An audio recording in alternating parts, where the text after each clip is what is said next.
So we have actually the largest panel that we have over the next 2 days before us right now. Everyone on this panel is representing a Catholic organization that either is already investing in impact investing initiatives or is actively exploring doing so in the future. So I'm just with some quick introductions. I'm Glenn Kramer. I'm a Senior Managing Director at Providence Equity. We are a private equity firm. In addition, I've been involved with CRS for many years, was the treasurer for 6 years of the board, ending in September of last year, and continue to be active with the CRS Foundation, as well as our impact investing activities. So to my immediate right is Father Seamus Finn. Father Seamus is Director of the Missionary Oblates of Mary Immaculate, U.S. Justice, Peace, and Integrity of Creation Office from its inception in 1999 until 2015. He is also the Chief of Faith Consistent Investing for the Oblate International Pastoral Investment Trust. He is a leader internationally in faith consistent investing and has been, you may have seen him on or heard him on Bloomberg or CNN or CNBC, et cetera, CBS, PBS. He's well known in this field, and so we look forward to hearing from Father Seamus. Next to his right is Father Tom McLean. Father Tom is the General Treasurer of the Society of Jesus, the Jesuits. Prior to this role, which he assumed in July of 2010, he was the president of Regis High School in New York City, probably one of the most famous high schools, Catholic high schools in the entire country. He was also pastor of St. Mary's Parish, Student Parish in Ann Arbor, Michigan, and treasurer of the Detroit province of the Jesuits. And he is in contact with many Jesuit entities around the world that are looking to grow their economic resources for the benefit of others. To his right is Dale Hunt. Dale is the Managing Director of Private Equity for Ascension Investment Management. Ascension, for those of you who don't know it, is one of the largest investors, Catholic investors in the United States. Dale is responsible for all of the private equity portfolios of Ascension, which includes manager selection, portfolio management. She's heavily involved in the impact investing initiative for Ascension. CRS is, in fact, an investor with Dale and with Ascension in Ascension's impact investing initiatives. Prior to that, Dale was CIO of the West Virginia University Foundation, and then prior to that had a very long history of activity on Wall Street. She's been involved in the investment business since 1978 and has had 20 years of experience in private investing. And then last but not least, Jean-Baptiste François, we're honored to have as the president of the Institute for the Works of Religion, also known as the Vatican Bank. We are honored to have him here. He took over that role as president of the Vatican Bank in July 2014. Previously, he had a number of very prominent roles in Europe in the investing arena. He was chief executive officer of Invesco Europe. He was president of the European Fund and Asset Management Association. He was asked by Pope Francis to join the Vatican Council for the Economy in March of 2014, and then shortly thereafter resigned to be nominated to become president of the Vatican Bank, which is a position he continues to hold. So with that, you could see we have a very esteemed panel this morning. And what I'd like to do is start us off with Father Seamus to talk about what he's been doing. So thanks, Glenn, and good to be here, everyone. I'm glad to know lots of familiar faces from the first Impact Investing Conference, and glad to meet some new folks at the table. In many ways, given our number of presentations this morning, our task is, I think, much more practical and much more basic in the sense that we're looking for investing Catholic funds and how different Catholic funds are approaching that. So the way I'm going to do that is very simply to take a look at what we do with the OIP Investment Trust Fund. Just provide a very quick context for you, just so for those of you who may not be familiar with this. This was a fund that was created by the General Council of our congregation in 1991, primarily because a number of our units across the world were just didn't have the adequate capacity in terms of how to invest funds besides buying investments in local banks, or besides looking for putting it in regional credit unions, looking for a much more sustainable, somewhat more aggressive, but at the same time risk-averse way of managing their funds. The congregation stimulated that fund by putting $20 million into it. Today it's $407 million in it. And it's seen by the congregation as a service for the smaller units of the congregation. What does that mean? There are about 135 participants in the fund. They come from 60 different countries, from as small as the Vicariate in Quetta in Pakistan, to many of the Bishops' Conference funds from Sri Lanka. So there is very much a connection with the history of the congregation, and where an oblate may have gone on to be the bishop of a diocese or the like. That was very much the determining factor. It's now, about 3 or 4 years ago, has been opened up to other Roman Catholic entities. So previous to this, it was only oblate or oblate-related entities that invested in the fund. The investment vision basically has a global mandate. The assets are invested and deployed in about 80 different countries, if you were to take a geographic attempt to look at where they are. And a fairly aggressive diversification in terms of asset class. So that basically means that, to get to more focused what we're talking about this morning, more recently, about 12 years ago, the managers of the fund and the chief investment officer started to look seriously at private equity. And now have gone into that to the extent that there's about $87 million of the fund is in private equity funds, right? So I'll come back to that in a second. And then the last piece up here, one of the commitments of the fund is that 1% of the fund would be invested in impact funds of various kinds at a concessional rate of return, okay? We'll spend just a moment on that as we go forward here. So, in terms of our understanding, our definition of impact investing as we've gone through this, because look at it this way, we have about 16 screens that exclude what we won't invest in, all the way from nuclear arms to tobacco to adult entertainment to abortion to climate. Those things are all exclusions that we've had over the years. So the question that's always kind of hung out in the air is, that tells you what you're not going to invest in, what do you really want to invest in? Which is what gets us to the impact investing question. Looking for market rate of return, willing to accept, in some instances, a higher risk profile. I think one of the questions which will come up is, obviously, a number of the folks in this space are new funds, and our investment committee isn't always comfortable with a first fund that somebody's starting, or folks who haven't had previous funds. There are younger teams quite often in this space, and sometimes riskier markets. But that's basically gives you a sense of what we're talking about. We're beginning to have more, I think, come together with more definition and clarity for the members of the committee and for the participants in terms of how we see or understand impact investing. The current impact investments as we see them, and I'll go into one of these so you can see it in a sec, 8 Miles Fund, Sofinnova HealthQuest, those are the amounts that we have in those funds next to them. Neuberger Berman Real Estate, which was a fund we went into because we liked what they were doing in terms of trying to keep families in their houses in the United States who were threatened by foreclosure in the post-crisis period.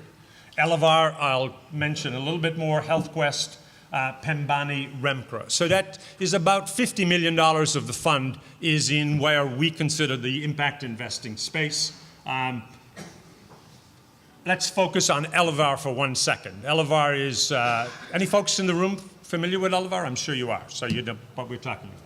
Every community, in terms of their vision and person, has intrinsic economic and social value. The entire investment focus is to capitalize entrepreneurs who create global systems access for disconnected communities. That's kind of their vision statement that you'll see. They're at the moment, in 24 companies, in 7 countries: India, Peru, Mexico, and the Philippines.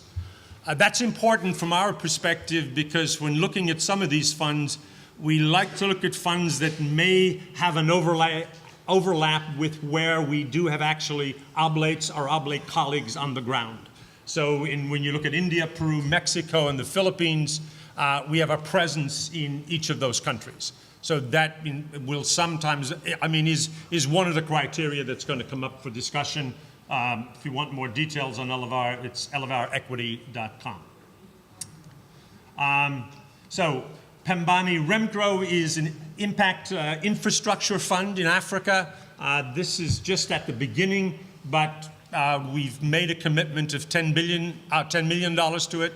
Again, they're looking at the infrastructure issues around rail and rail cars and cargo and the like, but also into some other areas. But let's look at 8 Miles because I think that's probably the more interesting. Sub-Sahara, we have a $10 million commitment invested in 2012. The total in the fund is $190 million. And they've called so far $122 million. That's the basic footprint. There are 7 limited partners. The other limited partners that we're joined there with are the Africa Development Bank, the IFC, which is the private equity piece of the World Bank, Invesco, the Commonwealth Development Fund, and the like. So what do they do? This is their look at the tier 1 countries that they were interested when they presented in investing in. And you can see those, so I don't need to go through them. Then they had a set of tier 2 countries, so that gave us a total of 18. The criteria, the key selection criteria over here that they were looking at, and across the top, agribusiness, business finance, consumer goods, healthcare, hospitality, and the like over there, all right? More specifically yet, where has that found us in their specific project investments? This is the more recent one. This is a bank in Uganda. I think where the fund is now 49% invested in this bank. This was just recent. Not a big bank, but one that was taken over by a Nigerian bank that then went into bankruptcy and was left on its own. So this is pretty much the kind of deal. Ownership, 8 Miles started out with a 42% stake. They obviously liked the growth potential and the rationale for acquisition. We liked it also because they were linking up with Centenary Bank. Do we have anybody from Uganda in the room? Centenary Bank is a bank of the Ugandan Bishops' Conference. We like to link up there because they have a huge branch system that they think they're able to take advantage of. Go quickly. It's another acquisition, Verde Beef. This is in Ethiopia. Verde Beef tells you about the number of employees, 6,000 head of beef. It's primarily an export piece. This is begun to scale up, and they've been invested, 8 Miles has been invested there for just about 2 years now. And the last one, couldn't go away without talking about Awash Wineries, because I know we have some Ethiopians in the room. As you know, Awash Winery had a monopoly on the wine in Ethiopia, and things have begun to change slowly. This has been a tough slog for the fund, but in terms of employee, some of the things they're doing on a regular basis, they have an ESG metric that's included in their report back to us of jobs, training, housing that they're putting up for the employees and the vineyard and the like. A lot more available on the website in this, but just wanted to give you a snapshot of 3. 8 Miles is at the moment invested in 6 different and looking at different projects and looking at 2 at the moment in Nigeria. The other most recent one was a poultry investment in Uganda. Last section I mentioned the concessional side here. Just thought I'd give you a sense of this. Up to 1% of the assets, I already mentioned that, so that's now at 4 million. Socially beneficial goal, fund is happy with receiving less than market rate return. The current ones that we're involved in is Sapphire Fund, Microvest. I think lots of you in the room would be familiar with Microvest. Global Partnerships out of Seattle, and the Lift Fund, which is in the southwestern part of the United States. A quick look at, oops, we went away. Quick look at Global Partnership. So our arrangement there is very simple. We have a $0.5 million loan with 4 different tranches, okay, that depending on the maturation of the loan, the interest rate varies from 1% to 5%. So the first tranche is at 1%, next year the second, and the third, and the fourth. What do they do? Improving economic position and quality of life. Since inception, they'll tell you how much capital they've deployed. They're looking here in terms of invest in manufacturing and distribution that provide households living beyond the grid with access to solar lights and small solar home systems. It's one of the things they do. Second one is building economic resilience. Again, to empower women living in poverty by investing in microfinance institutions. A lot more detail on the slide, and I think these slides will be made available to you afterwards. Improving health and economic position. Again, aims to improve the health of women living in poverty by investing in microfinance institutions. So that's another microfinance focus. This one is rural-centered finance and education. Invest in financial institutions that deliver tailored credit and education to the underserved rural households, which remain largely reliant on agriculture and livestock activities. And the last one, smallholder farmer services. Again, invest in agricultural businesses that provide improved market access and technical assistance to smallholder farmers. So there, again, is a general overview. I think in what I've said is the focus is very much through the private equity space on the market rate of return and somewhat different instruments through which we have put some money into less than market rate return projects through an intermediary like Microvest, like Global Partnerships, and the rest. Thanks much. Thank you, Father. We'll have an opportunity for questions at the end. I'd love now to turn to Father Tom to talk about what the Jesuits are doing. Thank you. I don't know about you, but I hate it when people start their talks by telling them who I am after I've already been introduced. But I want to do that because my history tells you how I've become a fussy customer of impact investing. Seamus and I both have funds that are pretty similar in size, but I'm a different type of customer. You know, I started out 25 years ago as a treasurer of a province, and in that time it was negative screening was what we did. And we've all been through that struggle of trying to decide which negative screen keeps everybody happy. No one is ever happy, and nothing is ever pure, but we struggled with that. But that was a time when I think most, if not all, entities held individually managed accounts, separate equities and bonds and the like. I moved on to Regis High School. Situation changed a little bit. The industry changed a little bit more. We were looking more at investing in funds and actively managed funds and less in separately managed accounts. There, the negative screening became a little bit more difficult. How can you find a fund that doesn't have something that you don't want or might not want in the future? And that became a much more difficult approach. And then finally, I've come to this point where I'm now the general treasurer with a fund close to about the same amount of money that Seamus was talking about. It's now global. It's now not just located in the United States, representing interests of people from around the world. And suddenly arrives on the scene impact investing, a positive screen. Certainly in the context of Pope Francis and the way he is approaching the world, or asked the church to approach the world, it's a much more positive approach. And so together, I think with that spirit in mind, the positive screen, looking for those things that will make a positive effect on the part of, for the part of the poor or for the environment, is a way to go. And as a result, we have committed 10% of our portfolio to impact investing. Now, I'm a fussy customer because I find myself extremely worried. Once Madison Avenue gets hold of the concept of impact investing, managers will come and say, oh, this has impact. This has impact. And I think it's very important for us as religious consumers, we who I don't have the resources nor the time or the expertise to personally investigate various ventures on behalf of the poor, on behalf of the environment.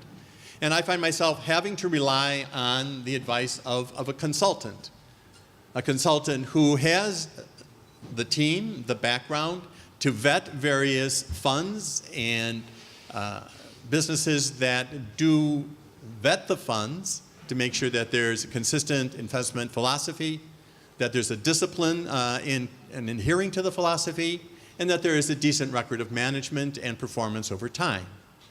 I need to rely on that, but I also would say in working with the consulting industry, this is something new for them as well. I don't find them as having as easy access to the whole world of impact investing. And I find them kind of saying, well, there's the there's ERG, and I consider that, and if I want to give you another new category, that's passive impact investing. And I'm looking for active impact investing, things that are putting money for work for the poor or for the environment, not those that are employing good practices so they don't do bad things. That's a strategy that I think the church needs to insist on if people are going to begin to approach us, realizing that we have resources to make available for impact investing. Unfortunately, there is just an awful history, as I've been with different experiences of religious communities that have been kind of co-opted by glib-talking managers, and people will say, Father, I'll take good care of your money. Oh, sister, this is really good. Look at the pictures I'm showing you. And then they think they're doing wonderful things, but they're not, and they're paying high fees. That's my worry as we go forward into what I think is an exciting way of looking at investments in the world, that we protect well our desire to do exactly what we set out to do and not be co-opted by believing that we're doing something where really we're being, avoiding things being proactive. A little bit about what we've done. So our goal is 10%, but we just don't rush into it. We need to find things that are appropriate for that. To date, we are about 8% of our investments are in impact investing funds. The first we went to, then we've been with for about 3.5 years, is called Impacts with an X, Global Investing, which seeks to invest in various areas improving in the environment, air, water, energy, and the like. And over the 3 years, we've seen an 11% average return over the last 3 years, a little bit below the benchmark that we've set for it of about 12.2, so a little under the benchmark, but still performing well. We've recently added the NICO World Bank Green Fund, which is a fixed income fund. We've only been with them for about a year, and we're looking at a 3-year kind of horizon before evaluating them. They've been a little bit under a little bit below the benchmark. And then we finally just added Generation, the fund initially started by Al Gore with a sensitivity towards the environment, but I see that as a blend. I mean, they taught their ERG, ESG values, and then the other for the environment. So I don't count them as a full impact investing. That's where I get fussy as the customer. The last thing I just want to say is one of the other challenges that I have is as I sit on various boards of Catholic institutions, I find it very difficult to convince boards to put into their investment policies something for socially responsible that has teeth. I find very often that, well, no, Father, we have a statement that we will do something that is socially responsible for the church, and that we'll make sure that we don't do anything that's not against it. But there are no metrics. I'm not sure that we're doing anything. So when I start calling for metrics, there is that pushback. Well, no, our primary duty is to make you money. Yeah, but we have to do so in the sense of the mission of a Catholic institution. Well, Father, we're going to make money and then we can give more scholarships to the poor. Yeah. But I still think, especially for educational institutions, we model to our students how we use our money. And so I think, from my point of view, to model that we tithe 10% of what we have for the sake of the poor, and perhaps realizing that we might not receive as much as we want back, but the poor do receive. And then in the end, the church, the poor, do win. So those are some overall kind of objectives that we've had in our approach. I'm grateful for impact investing. But as I said, I worry that we can protect this as an instrument tool for the poor and not be co-opted. Thank you, Father. If we now turn to Dale Hunt. There you go. Good morning, and thank you very much for having us here. It's an honor. I just want to give you a little bit of a history of Ascension because I think it's important as you think about how we approach impact investing. So Ascension was formed actually in 1999 when the Daughters of Charity Health System and the Sisters of St. Joseph Health System decided to merge and basically create a company. And then they were ultimately joined by the Sisters of St. Joseph of Carondelet. So Ascension itself has a short history, but obviously those orders have very long histories in the healthcare space. And if you fast forward today, as Glenn mentioned, we're the largest not-for-profit healthcare system, Catholic healthcare system in the United States. We have 142 hospitals and 30 facilities for the aged, for senior citizens. And the reason that that's important is that as we entered into the impact space, and we really started to seriously think about this 3 or 4 years ago, our definition, and people do sometimes have different definitions of impact investing, ours is very much aligned with our Catholic heritage and with Ascension's stated mission, which is to serve all persons with special attention to the poor and vulnerable. So impact investing, as I mentioned to Father Tom earlier, is really part of our DNA.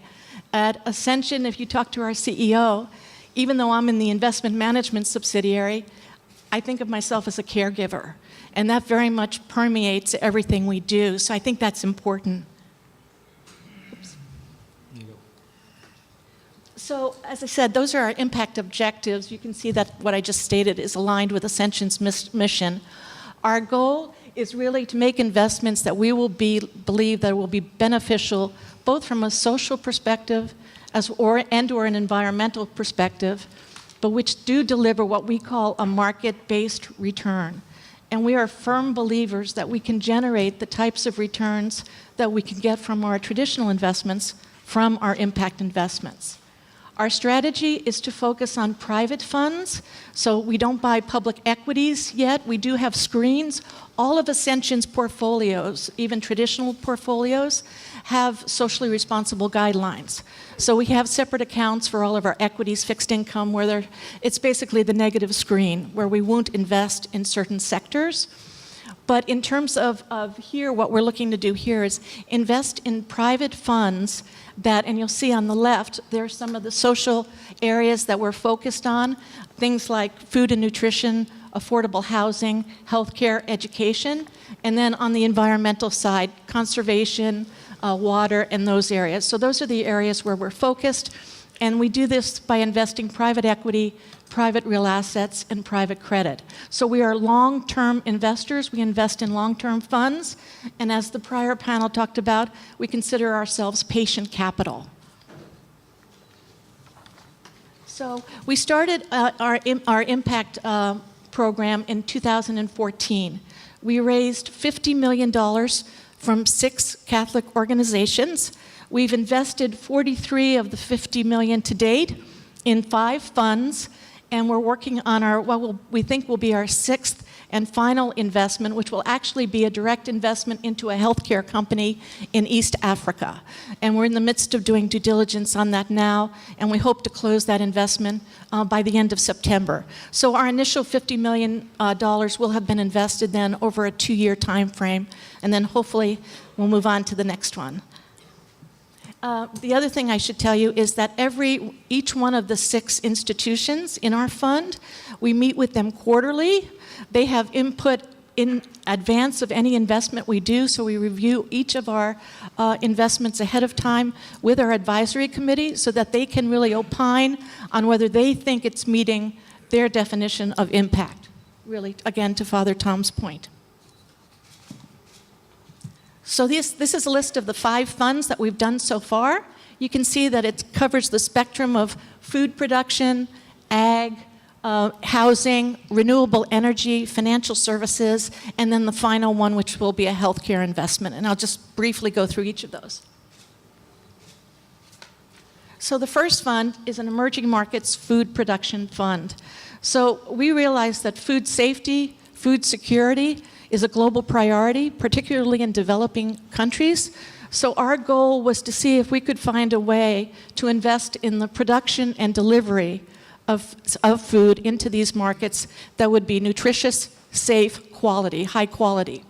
So we found a fund, we invested with a fund that makes private equity investments across the food and agricultural chain in emerging markets. They focus primarily on protein production, so that would be dairy, poultry, beef, pork, aquaculture. They also look at the value chain food processing sector. And then lastly, at cold chain logistics and warehousing, which, as I'm sure most of you know, is important in countries like India, where there's a lot of waste, food spoilage, and the like of that. So that's what that last bullet point would address. So far, this fund has made 3 investments into portfolio companies.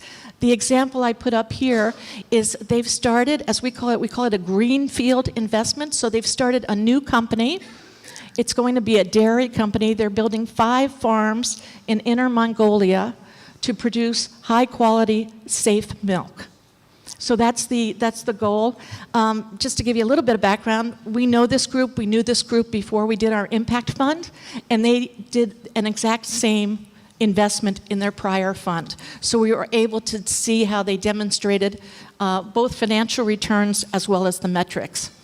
Some of the things we'll be measuring is the improved milk yields. So how many kilograms of milk per cow per day is being generated?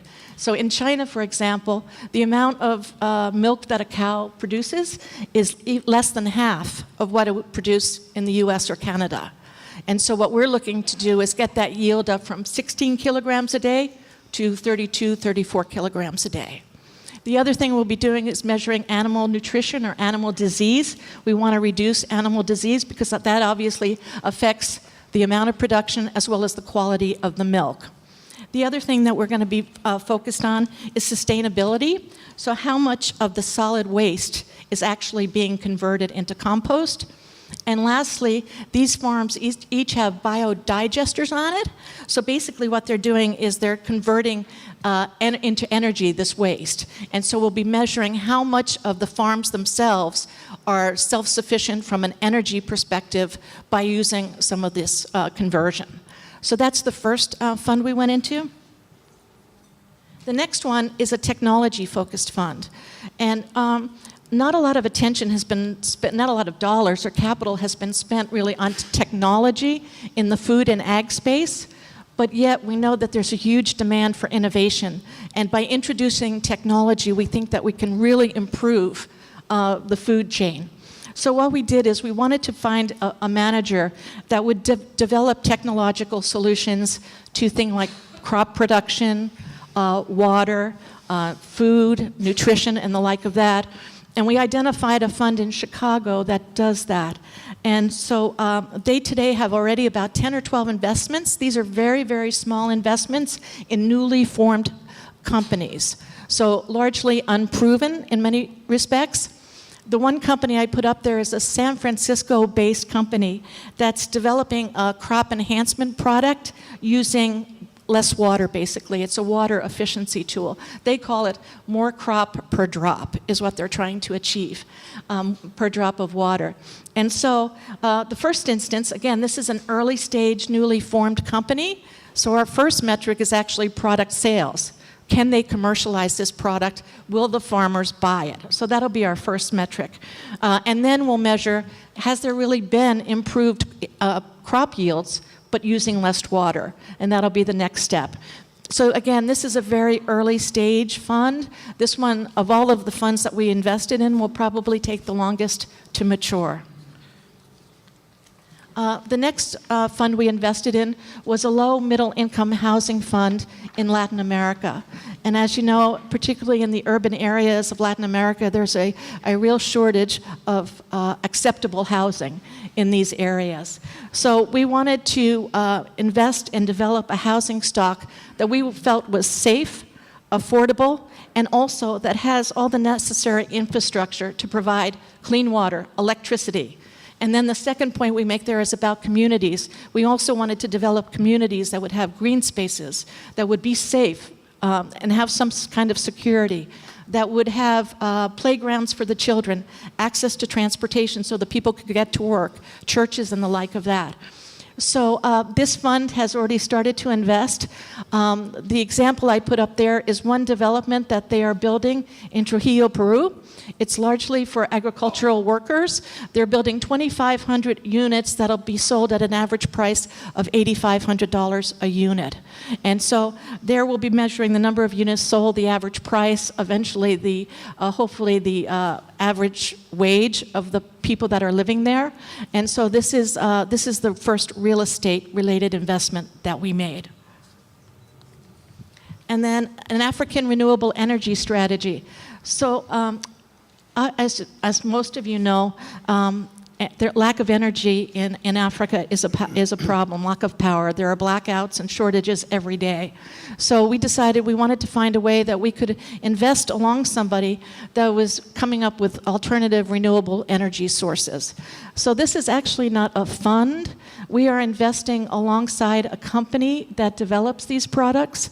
The IFC is also involved in it as well. And we are building some renewable energy projects in Africa. The first one is a partnership that's going to develop 1,200 megawatts of wind and solar power, and it's principally in South Africa, Ghana, and Egypt. And then there will be subsequent projects after this that we'll invest in. So obviously we're going to measure the amount of energy that this is coming out, and then the price that that energy is sold at. And then the fifth fund, the last commitment we made was to a financial services related fund. Consumers, and particularly small and medium-sized businesses in many of these countries don't have access to true formal financial services, or if they do have access, they don't know necessarily how to access that. So we wanted to find a way that we could invest in the financial services sector in emerging markets, but we wanted to do it a little bit more on a more targeted basis. So we looked at a lot, as the panel said earlier, financial services, I think, is the #1 recipient of a lot of impact dollars. So there are a lot of financial services funds in the market. But we were trying to find one that was a little bit more targeted in terms of really identifying certain areas where they would be lending or providing credit. And we invested in a fund based in Chicago. And in fact, Patrick Fisher, the founder of the firm, is here. It's Creation Investments. And I'll give you an example. One of their companies is the leading motorcycle and tractor and solar power lender in Thailand, Cambodia, Laos, and Indonesia.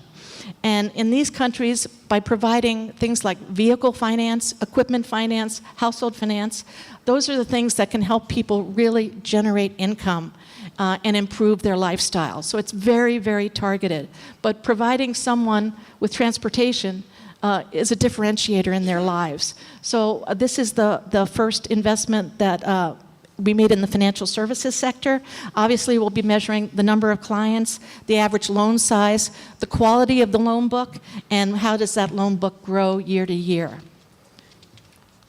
And then, so this matrix just shows you, if you go back to the first page, you'll see we had the 2 lists of the areas we wanted to target.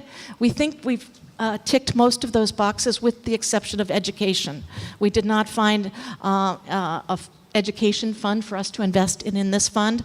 But we had told our investors that with this initial pool of capital, we would build a diversified portfolio. And so hopefully we've attempted to do so. Thank you. And now, Jean-Baptiste, please. Thank you, Glenn. Ladies and gentlemen, good morning. I'm very pleased and honored as well to be here. Although I'm going to be departing a little bit from what we have heard, I mean, the three fascinating presentations and all the various activities that are taking place. I essentially would like to share with you one idea, but before I do this, I would probably need to tell you a little bit more about l'Istituto per l'Opera di Religione, which is usually known as the Vatican Bank. So allow me just for a few minutes to talk to you about what we do, and then share the idea which I believe will help us maybe broaden a little bit the conversation on the back again of those very interesting initiatives that we've just heard. So the Institute is a very small investment, is a very small bank. We have essentially two roles that we play for the Vatican. We are small, but we are important for the Holy See. We essentially play two roles. One of transfer payment. We allow all the economic activity that takes place within the Holy See to operate. We effectively bring in and out of the sovereign state of the Holy See the cash that is required to make the economy function. That's our historic activity, and that's one of the most important ones that we have. And second, we manage some of the congregations or dioceses' wealth, essentially European congregations and European dioceses, but also more and more from all around the world. And there we effectively offer a wealth service. And the comments that I'm going to make effectively refer more to the second activity that we have than the first one. But before I proceed with sharing with you my idea, I'd like to tell you that the Institute has gone through a very important restructuring program over the last 2 to 3 years. And what we have now is a very solid organization that respects all the various and most important rules that concerns banking activities in the world. We have recently released our 2015 annual report, and one of the one of the points that we really insisted on is, again, how compliant we are now with all international rules when it comes notably to those transfer activity that we have. So it's important to keep this in our mind. And we've effectively focused a lot of time and energy on these first activities, transfer of payments on behalf of the Holy See. And we are now looking at improving also the wealth management services that we render. And it's in the context of these activities that I wanted to share with you the following idea. Now, that idea is more a personal idea than it is a position that the Institute has taken. Clearly, the Institute is thinking forward as to how much we could have an impact when we manage assets, either for our own purpose or on behalf of our clients. But the Institute has not yet come up to a final solution as to what the way forward will be. The Institute has never invested in the non-listed sector. We've never been present in the private equity sector. We've always invested the 6 billion that we have on our balance sheet in listed securities.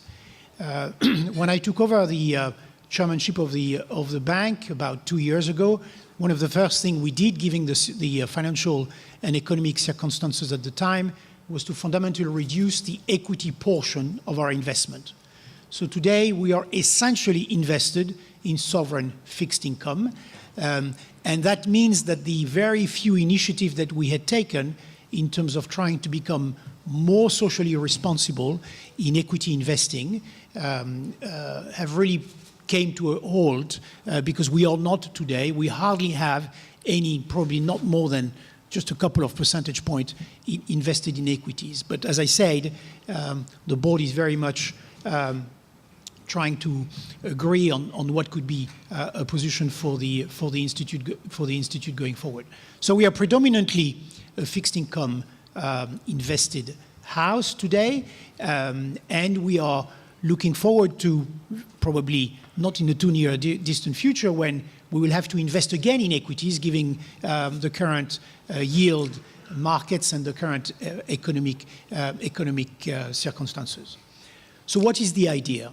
The idea is, particularly when I look at such an important and prestigious gathering as today, but also when we talk to various Catholic institutions around the world, again, with a focus on listed securities, what sort of impact could we have if at least all Catholic institutions that invest in listed securities across the world had a minimum of a common denominator as to what they do or what they don't do?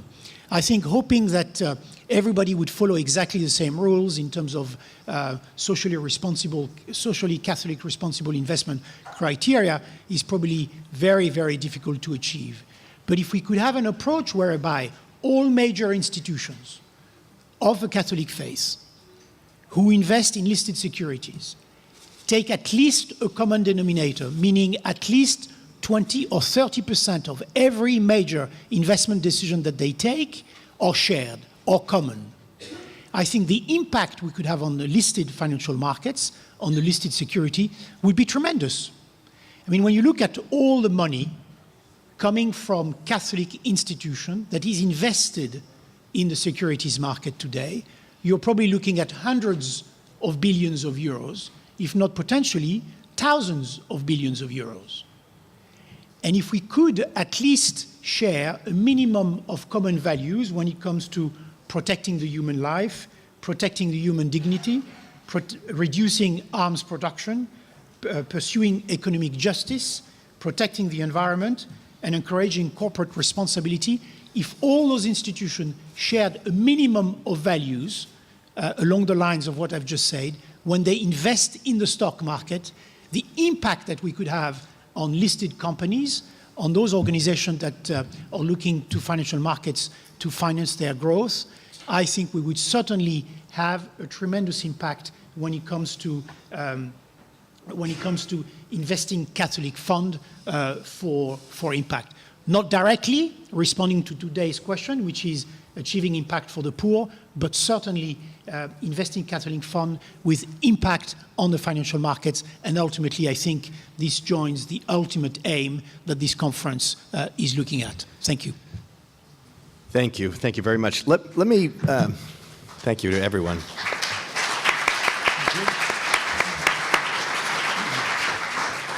So let me just ask you all if you could respond to a particular question. We've been hearing all about the challenges and the benefits of impact investing this morning at the various panels. I'm curious if you think that there are certain opportunities or challenges that present themselves in a particular way for Catholic investors. If any of you have any thoughts on that particular question.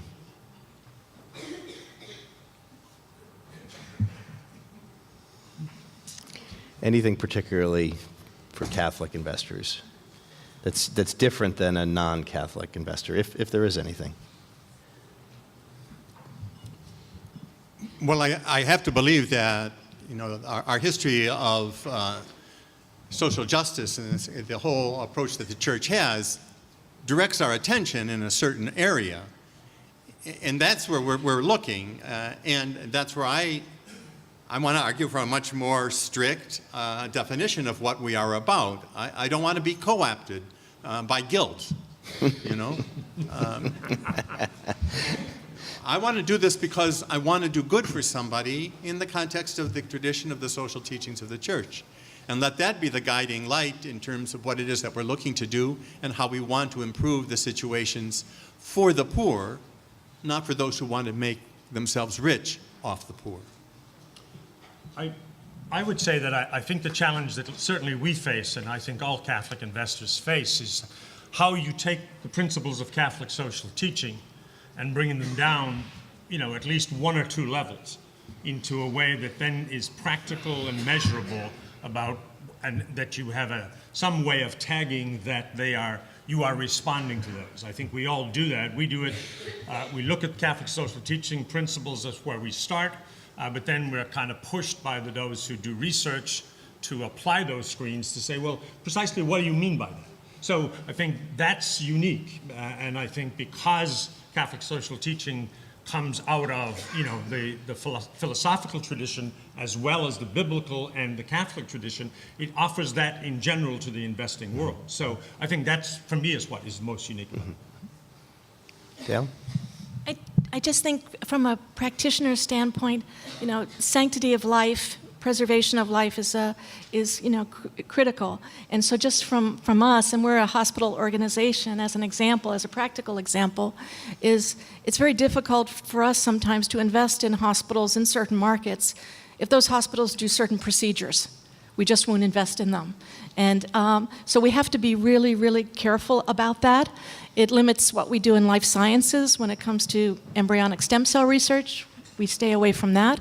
So there are just certain things that, in practice, it actually hasn't been, there are so many opportunities out there that we don't need to do those things, but I think there has to be certain awareness of that. So it's just something that is top of mind for us all the time. So it's not either or, it's socially responsible investing with negative screens versus impact investing. You really appropriately look at both, so you need to have the screening in place so you're not investing in things that are against life or other screens that you would not invest in, even for your non-impact funds. That's right. I mean, we have things in black and white that we don't do, and then, especially in the private equity space, we'll see something come to us, may look like a very interesting opportunity. It's actually not in our prohibited guidelines, so to speak, but it just is tainted by whatever area it might be touching. Media comes to mind. Sometimes when you get into media, there are certain things that we just don't want our name connected with. And so it's really, for us, as I said, it's always front of mind. And I'm curious whether you use, Dale, whether you use side letters, or any of the panelists, whether you use side letters to basically say, in addition, we're going to make an investment in a private equity fund that claims to be an impact fund, and that we are not 100% sure that they won't breach one of our guidelines, so we have a side letter that says you won't, or if you do, then we can opt out, and that sort of thing. Curious if you could respond to that. We use side letters in all our private equity placements. In all of yours, yeah. Yeah, we have side letters as well, and the way it operates is, when a fund is making a new investment, they issue you a capital call, and it's typically 10 days ahead of them actually needing the money. And so we have a side letter that says we get every capital call, they have to tell us what it's for, and then it's our responsibility to respond and say, no, yes, we can make it, or no, we have to opt out or be excused. Great. Okay, let's switch for a minute. I'm curious, since all of you are investors, how you think about the trade-off between maximizing return on the one hand and serving the poor and providing social impact on the other. How big a deal is that trade-off? How challenging is that for you? I certainly think it's still a very difficult conversation with a lot of investment committees, because I think the investment committees and the professionals and the consultants have been captive to a certain model of investing that makes it very hard to bring in the social question or the environmental question.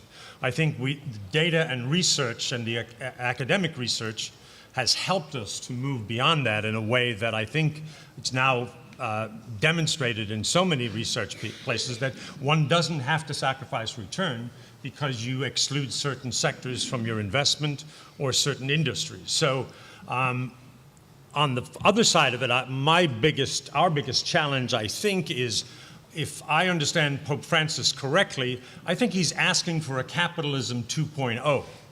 And so how do you create the corporations and the institutions that will occupy that space, banks and asset managers and consultants, that will indeed bring new perspective to those kinds of questions, that is not still fighting the old battle about, well, you're sacrificing return because you've put these screens in place. So I think it's both, and I think we've moved a long way in terms of don't often hear it anymore that you're giving up on return because of your screens, but it still comes up every now and then. So, Father, I think you've merged two different concepts. One is, do you sacrifice return by putting in sort of screens, so effectively negative screens. And I think I think there's been research to show that over the long term you aren't. But the second piece really is this question: when you're investing for impact, is there a trade-off between market returns and social impact? So I'd ask our other panelists if they see a discrete trade-off there. Well, I'm not sure I want to address explicitly the trade-off. What I struggle is, what's the appropriate benchmark? I'm right now in a conversation as we're looking at, I mentioned earlier, this NICO World Bank Green Fund, a bond fund, and the consultant says, well, I'm talking with them to find the appropriate benchmark. Well, who chooses the benchmark, I'd like to choose the benchmark that's going to show me the best return. But I think that's where that conversation between the tradition of the professional investment industry in terms of benchmarks and return, and us in terms of saying, all right, what is an appropriate way to benchmarks impact funds? Should there be a universe of impact funds that they have to compete against? Or should they be in the global equity fund index or the blend that you find because of what they're at? I think that's the critical question. And then hold the managers to that criteria of the index that you're holding. That's part of diversification, too. Yeah. Dale or Jean-Baptiste, any thoughts on this question? No. No, not directly. Again, because of lack of experience Sure. as to what we're doing, Yep. as to what we're doing today at EOR. But more generally speaking, on some of the questions you've asked, again, we are so much dominated. All the day-to-day life of so many people in the world today is so much dominated by the financial markets and the impact of financial markets. There are so many groups that are trying to influence those financial markets in different ways, not always in tune with our Catholic faith. The momentum that we could get and the ultimate result that we could get by really trying to gather force and have more impact on the way companies are managed, on the way decisions are managed, and ultimately on the performance that we will be getting. Because the better a company is managed, ultimately, the better the performance you should get, I think is really what we, in addition to those sorts of initiatives that we've seen today, what we should focus on. Thank you. So for those three of you who are active in investing, you mentioned you have 1% of your portfolio, Father Seamus, that is concessionary return oriented.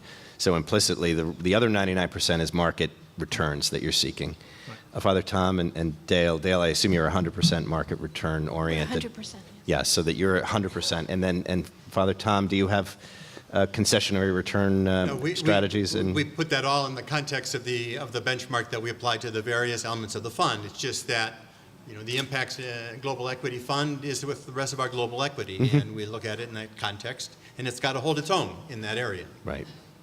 So Pat Deneen, I'm going to call out to Pat. Is there an effort at this point to create a benchmark that is impact investing in private equity as opposed to just benchmarking all of these activities with traditional private equity? Cambridge Associates and the JIA have published the first quarterly benchmark for impact investing. And If you can't hear Pat, the answer is yes, as of about a quarter ago. it's published. It's available on the web. And the early results. Do I need a mic? I'm going to see what the camera. Okay. Thanks. Yes, the answer is there is a benchmark for impact investing funds. It's based on only 51 or 53 funds now, but it's the beginning of an answer to Father Tom's question about what's the relevant universe. And we've got a long way to go because that 53 subset is not totally representative, but it's an attempt to quantify it. Now, as we pointed out in our panel, that's only the financial. It does not include the outcomes. So in order for it to be relevant, we are going to have to come up with some way. But it's a start, and the early results are very, very positive that, in fact, you don't have to make that trade-off. That's great. That's great to hear. Thank you. But on Yeah. that, I always worry about, are we dumbing down? Yeah.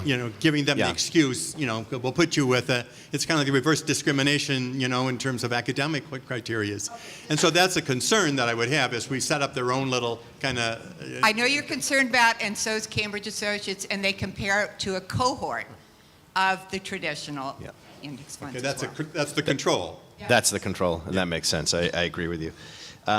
So let me ask you a question. So the very poor, serving the very poor, can they, in your opinion, can they be served through market mechanisms like impact investing initiatives, or is that principally the domain of philanthropy?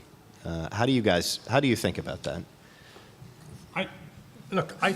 I think any approach to any project that somebody is working on these days, I think the approach in terms of the financial side has to be blended. Mm-hmm. That it's appropriate where donations are the only avenue whereby you're going to respond to people who are hungry or homeless, but donations or are a loan or an equity position or an impact bond or a variety of different. So I think the options are out there for the person who has assets about how they're going to deploy them, whether it's going to be charity, a donation, a grant, the list that's out there. I think that's a great thing. So it's like going to the supermarket and you have 9 different types of cola you can pick from, right? Right. So I think that puts it back on the person who owns the asset to say, how am I going to be most comfortable, feeling most consistent with what I believe, with how I deploy these funds?